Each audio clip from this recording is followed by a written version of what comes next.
ನಮಸ್ಕಾರ. ಚಾನೆಲ್ಗೆ ಸಬ್ಸ್ಕ್ರೈಬ್ ಮಾಡಿಲ್ಲ ಅಂದರೆ ಸಬ್ಸ್ಕ್ರೈಬ್ ಮಾಡಿ. ಬನ್ನಿ ಕತೆ ಕೇಳೋಣ.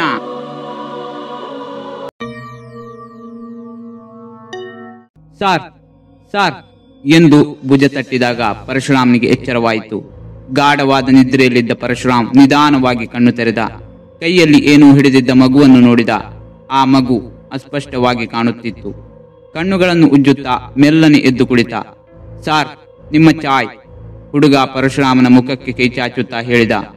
ನಿದ್ರೆಯ ಮಂಪರ್ನಲ್ಲಿ ಇದ್ದ ಪರಶುರಾಮ್, ಏಯ್, ಏನು ವಿಷಯ, ಯಾರ್ ನೀನು ಎಂದು ಸಿಟ್ಟಿಗೆದ್ದನು ಮತ್ತು ನಿಧಾನವಾಗಿ ಹುಡುಗನ ಕೈಯನ್ನು ದೂರ ತಳ್ಳಿದ. ಆ ಹುಡುಗ ಚಹಾ ಲೋಟವನ್ನು ಅಲ್ಲೇ ಮೇಜಿನ ಮೇಲೆ ಇಟ್ಟು ನಗುತ್ತಾ ಹೊರಟು ಹೋದ. ಚಹಾ ಹಬೆಯಾಡುತ್ತಿದೆ. ಪರಶುರಾಮ್ ಹಿಂಜರಿಕೆಯಿಂದ ಟೀ ಗ್ಲಾಸ್ ತೆಗೆದುಕೊಂಡ. 1 ಗಂಟೆಗೆ ಸಾರ್, ಬಾಗಿಲಿನಿಂದ ಕರೆ ಬಂತು. ಪರಶುರಾಮ್ ತನ್ನ ಕಾಕಿ ಸಮವಸ್ತ್ರವನ್ನು ಸರಿಪಡಿಸಿಕೊಂಡು ಬಾಗಿಲಿನ ಕಡೆಗೆ ನಡೆದ. ಯಾರು ಎಂದು ಕೇಳಿದ. ಅಲ್ಲಿ 13 ವರ್ಷದ ಮಗುವೊಂದು ಇತ್ತು. ಕೈಯಲ್ಲಿ ಟಿಫಿನ್ ತಟ್ಟೆಯನ್ನು ಹಿಡಿದುಕೊಂಡು ಟಿಫಿನ್ ಎಂದು ಹೇಳಿ ಅವನಿಗೆ ಟಿಫಿನ್ ತಟ್ಟೆಯನ್ನು ಕೊಟ್ಟಳು. ಯಾಕೆ, ಯಾರ್ ನೀನು? ಬೆಳಗಿನ ಕಿರಿಕಿರಿ ಅವನೊಳಗೆ ಮುಂದುವರಿದಿತ್ತು.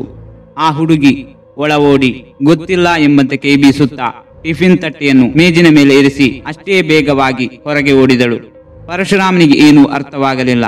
ಅಷ್ಟರಲ್ಲಿ ರೈಲ್ ಸಿಗ್ನಲ್ಗಳು ಬಂದಾಗ ಅವನು ಅನುಮತಿ ನೀಡಲು ಕೆಂಪು ಮತ್ತು ಹಸಿರು ಧ್ವಜಗಳನ್ನು ಹಿಡಿದುಕೊಂಡು ಕ್ಯಾಬಿನ್ ಬಾಲ್ಕನಿಗೆ ಹೋದ.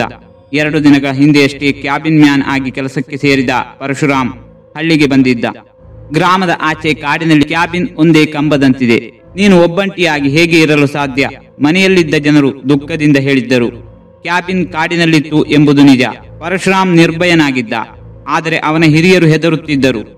ಮಾರನೇ ದಿನ ಹಾಗಿದ್ದರೆ ಎಲ್ಲಿಂದ ಚಹಾ ಮತ್ತು ಟಿಫಿನ್ ಸೇವೆ ಬರುತ್ತಿದೆ ಎಂದು ಯೋಚಿಸುತ್ತಿರುವಾಗ ಪರಶುರಾಮ್ಗೆ ಇದ್ದಕ್ಕಿದ್ದಂತೆ ಮತ್ತೊಂದು ಆಲೋಚನೆ ಬಂತು. ಆ ಮಕ್ಕಳು ಯಾರು?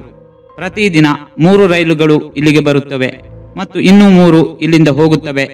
ಆ ಸಮಯದಲ್ಲಿ ಪರಶುರಾಮ್ 2 ರೈಲುಗಳಿಗೆ ಸಿಗ್ನಲ್ ನೀಡಿ ಮತ್ತೆ ಮಲಗಿದ್ದ.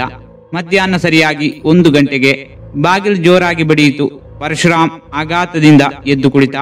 ತಕ್ಷಣ ಅವನು ಹೋಗಿ ಬಾಗಿಲು ತೆರೆದ. 4 ಅಥವಾ 5 ಹುಡುಗಿಯರು ಮತ್ತು ಹುಡುಗರ ಗುಂಪು. ಸಾರ್, ಊಟ ಎಂದು ಗುಂಪಿನ ಒಬ್ಬ ಹುಡುಗ ಹೇಳಿ ಊಟದ ಪ್ಯಾಕ್ ಅನ್ನು ಪರಶುರಾಮ್ ಅವರ ಮುಖದ ಮುಂದೆ ಬಟ್ಟೆಯಲ್ಲಿ ಸುತ್ತಿಟ್ಟ. ಪರಶುರಾಮ್ನಿಗೆ ವಿಚಿತ್ರವೆನಿಸಿತು. ಪ್ಯಾಕ್ ತೆಗೆದುಕೊಂಡು, ನೀವೆಲ್ಲರೂ ಯಾರು? ನಾನು ಬೆಳಗ್ಗೆಯಿಂದ ನಿಮ್ಮನ್ನು ನೋಡುತ್ತಿದ್ದೇನೆ. ಈ ಸಮಯದಲ್ಲಿ ನೀವು ಚಹಾ, ಟಿಫಿನ್ ಮತ್ತು ಊಟವನ್ನು ಎಲ್ಲಿಂದ ತರುತ್ತಿದ್ದೀರಿ? ಎಷ್ಟು ವೆಚ್ಚವಾಗುತ್ತಿದೆ?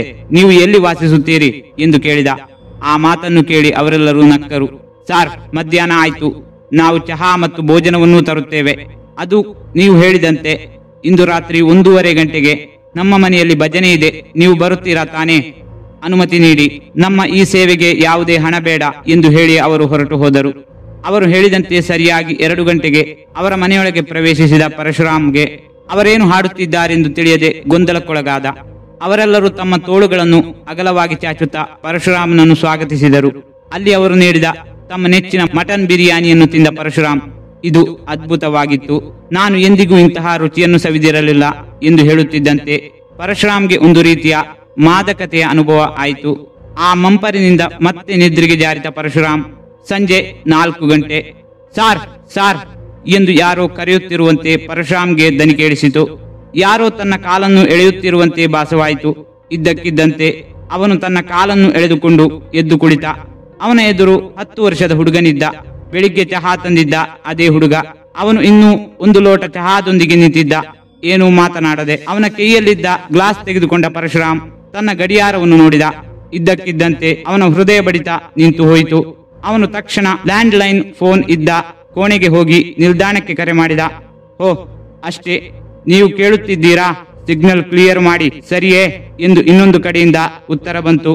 ಓಹ್ ಓಹ್ ತಕ್ಷಣ ಪರಶುರಾಮ್ ಫೋನ್ ಕಟ್ ಮಾಡಿ ಮುಂಭಾಗದ ಕೋಣೆಗೆ ಬಂದ. ಆದರೆ ಅಷ್ಟರಲ್ಲಿ ಅಲ್ಲಿದ್ದ ಆ ಹುಡುಗ ಹೋಗಿದ್ದನು. ನಾನು ಸಿಗ್ನಲ್ ಕ್ಲಿಯರ್ ಮಾಡದಿರುವುದೇಕೆ? ನಾನು ಹೇಗೆ ಗಾಢವಾದ ನಿದ್ರೆಗೆ ಜಾರಲು ಸಾಧ್ಯ ಎಂದು ಯೋಚಿಸುತ್ತಾ ಅಲ್ಲೇ ಕುರ್ಚಿಯಲ್ಲೇ ಕುಸಿದು ಬಿದ್ದ. ಆಗ ಅವನಿಗೆ ಏಕೋ ತನಗೆ ತಲೆ ಸುತ್ತುತ್ತಿದೆ ಎಂದು ಅನಿಸಿತು. ಅವನು ನಿಧಾನವಾಗಿ ತನ್ನ ಕೈಯಲ್ಲಿದ್ದ ಟೀ ಗ್ಲಾಸ್ನಿಂದ ಚಹಾವನ್ನು ಕುಡಿದನು. ಅಮೃತದಂತಹ ರುಚಿ. ಅಮೃತವೆಂದರೆ ಇದೇ ಇರಬೇಕು ಎಂದು ಚಹಾ ರುಚಿ ನೋಡಿದ ಪರಶುರಾಮ್ ಭಾವಿಸಿದ. ಆ ಕ್ಷಣದಿಂದ ಅವನು ಊಟಕ್ಕಾಗಿ ಕಾಯಲು ಪ್ರಾರಂಭಿಸಿದ. ಊಟ ಸರಿಯಾಗಿ 8 ಗಂಟೆಗೆ ಬಂತು. ಅವನು ಊಟ ಮಾಡಿದ ಅಷ್ಟೇ ರುಚಿಕರವಾಗಿತ್ತು. ಊಟವಾದ ತಕ್ಷಣ ಅವನು ನಿದ್ರಿಸಲು ಹೊರಟಿದ್ದ. ಅವನು ತನ್ನನ್ನು ತಾನೇ ನಿಯಂತ್ರಿಸಲು ಯತ್ನಿಸಿದ. ರೈಲ್ ಹೊರಡುತ್ತಿದೆ, ಮತ್ತೆ ನಿದ್ರೆ ಬಂದರೆ ಕಷ್ಟ ಎಂಬ ಭಯದಿಂದ ಅವನು ಯಾವುದೋ ಪುಸ್ತಕವನ್ನು ಓದುತ್ತಾ ಸಮಯ ಕಳೆದ. ನಿಖರವಾಗಿ 12:30 ಆ ಸಮಯದಲ್ಲಿ ಬಲಭಾಗದಿಂದ ಬರುತ್ತಿದ್ದ ರೈಲ್ಗೆ ಕ್ಲಿಯರೆನ್ಸ್ ನೀಡಬೇಕಾಗಿತ್ತು. ಪರಶುರಾಮ್ ಅದನ್ನು ನೀಡಿ ಒಳಗೆ ಬಂದ. ಅವನಿಗೆ ಇನ್ನೂ ತನ್ನ ನಿದ್ರೆಯನ್ನು ನಿಯಂತ್ರಿಸಲು ಸಾಧ್ಯವಾಗಲಿಲ್ಲ. ಆದರೆ ಅವನು ಎಚ್ಚರವಾಗಿ ಇರಬೇಕಿತ್ತು, ಏಕೆಂದರೆ ಮತ್ತೆ 1.5 ಗಂಟೆಯ ರೈಲ್ಗೆ ಸಿಗ್ನಲ್ ನೀಡಬೇಕಾಗಿತ್ತು. ಹೀಗೆ ಮಾಡಿದರೆ ಒಳ್ಳೆಯದು ಎಂದು ಭಾವಿಸಿದ.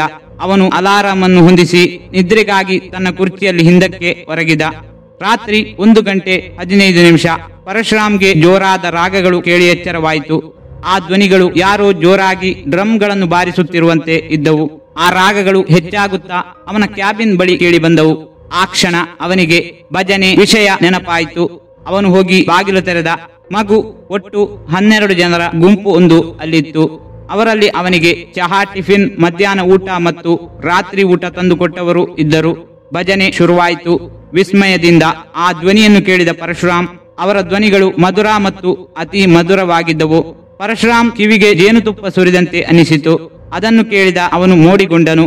ತಿಳಿಯದೆ ಅವರ ಜೊತೆ ರಾಗವನ್ನು ಹಾಕಲು ಶುರು ಮಾಡಿದ.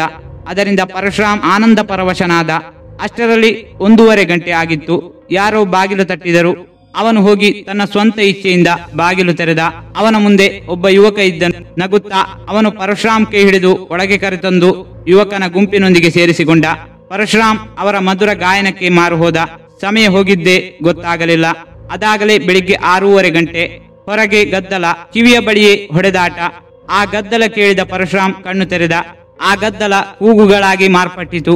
ಯಾವುದೋ ಶಕ್ತಿ ಹಿಡಿತದಿಂದ ಹೊರಬಂದವನಂತೆ ಪರಶುರಾಮ್ ಹಠಾತ್ತನೆ ಎದ್ದು ಕೆಳಗೆ ಓಡಿದ. ಜನಸಂದಣಿಯನ್ನು ತಳ್ಳುತ್ತಾ ಪೊಲೀಸರು ಇದ್ದ ಸ್ಥಳಕ್ಕೆ ಹೋದ. ಅಲ್ಲಿ ತಲೆ ಮತ್ತು ಮುಂಡ ಬೇರ್ಪಟ್ಟ ಒಂದು ದೇಹವಿತ್ತು. ಅದನ್ನು ಸ್ಪಷ್ಟವಾಗಿ ನೋಡಿದ ಪರಶುರಾಮ್ಗೆ ಒಂದು ಕ್ಷಣ ತನ್ನ ಉಸಿರು ನಿಂತಂತೆ ಅನ್ನಿಸಿತು. ಆ ತಲೆ, ರಾತ್ರಿ, ಬಾಗಿಲು, ಆ ಹುಡುಗ, ಆ ರೂಪ ಅವನ ಮನಸ್ಸಿನಲ್ಲಿ ನಿಧಾನವಾಗಿ ಮತ್ತೆ ಮತ್ತೆ ಸುಳಿದಾಡಲು ಶುರುವಾಯಿತು.